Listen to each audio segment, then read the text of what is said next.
Օրը բարի է թանկագիններս, լավ ու հրաշալի օր, ապրենք Տիրոջ խոսքով, ոչ միայն հացով ենք ապրում, այլ նաև Տիրոջ խոսքով ենք ապրում մենք, սիրելիներս,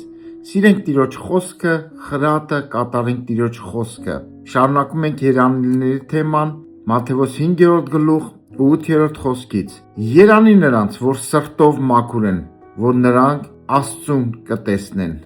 հալելույա, ուզում ես Աստծուն տեսնես,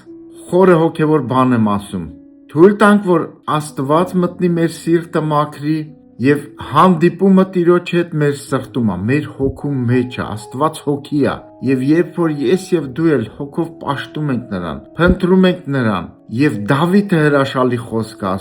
ասում է քննիր ով Աստված իմ սիրտը, քննիր իմ սիրտը, տես ոնց է իմ սրտի վիճակը և դու կարգավորիր, դու կառավարիր իմ սիրտը, եկեք մենք էլ այսպես անենք, հանձնենք մեր սրտերը նրան, նա կմաքրի մեր սրտերը և մենք կտեսնենք նրան, թե հավիտենության մեջ, թե այստեղ, Աստծո խոսքն ասում է ոչ ոք Աստծուն չի տեսել ու այստեղ ասում է կտեսնեն,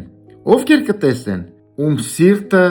որ պատրաստ է տեսնելու նրան, եկեք պատրաստենք մեր սրտերը, հետևենք նրան, խաղաղության հետևից գնանք, ոնց որ Եբրայեցիս 12-րդ գլուխն է խոսում 7-8-րդ խոսքում, սրբության ու խաղաղության հետևենք, առանց դրա չենք տեսնելու Տիրոջ երեսը։ Երանի մեզ, որ կտեսնենք Աստծուն։